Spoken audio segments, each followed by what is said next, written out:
چې کله سړی شرابونه څکي نو د دې شرابونو څکلو د وجې نه انسان عملونه دا ضایع کېږي.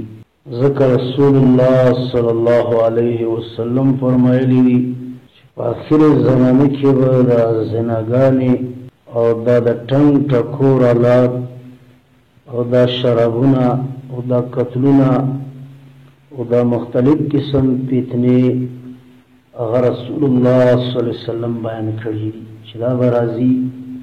او د شرابو څکلو ډېر نقصانات دي او یو نقصان یې دا دی چې من شرب الخمر چا چې وڅکلو شراب نو لم تقبل له صلاة نو قبول به نه کړلی شي د نه مونځ 40 صباحا څلوېښت یعنې صباح ورځې یعنی چا چې شراب وڅکلو نو الله عز وجل به یې نه قبلوي د ده مونځ تر 40 ورځو پورې 40 ورځې مونځ د شرابي سړي الله نه قبلوي چې بیا یې وڅکړل نو بیا یې الله 40 ورځې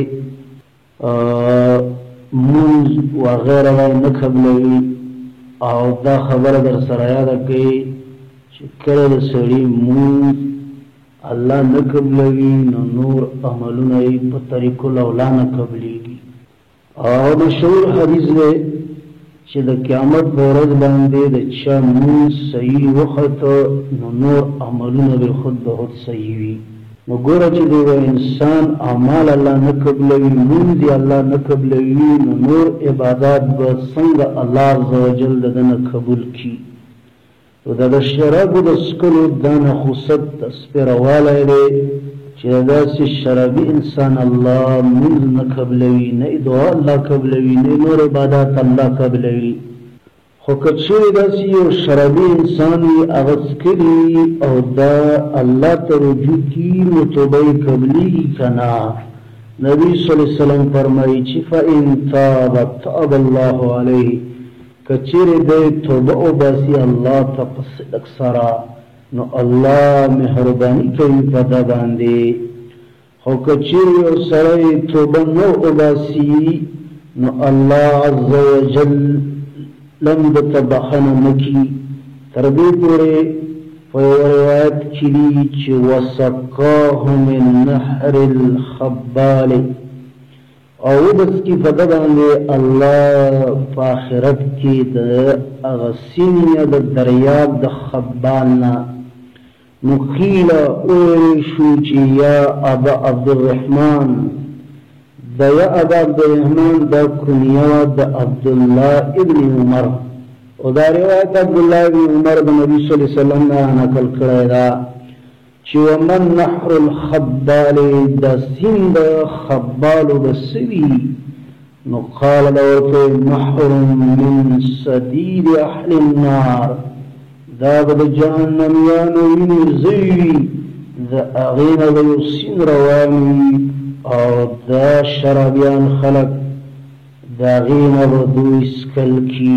الله عز وجل به دوی ته دا سزا ورکوي.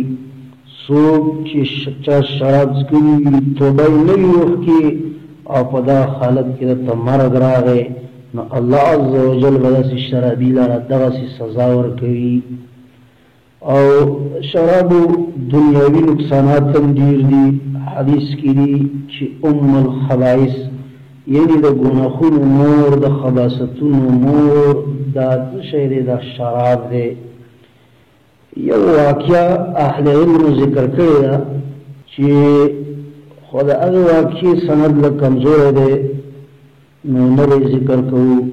خو دا خبره ورسره یاد لرل پکار ده چې شراب دا د ټولو ګناهونو مور او سر ده چې کله یو سړی شراب کي نو دا بیا هر قسمه ګناه کول درته اسان وي د شرابو د سپېروالي د وجې نه په موږ تاسو باندې لازم دي چې د شرابو او دارنګې د جواریو او نورو خباثتونو نه ځان وساتو.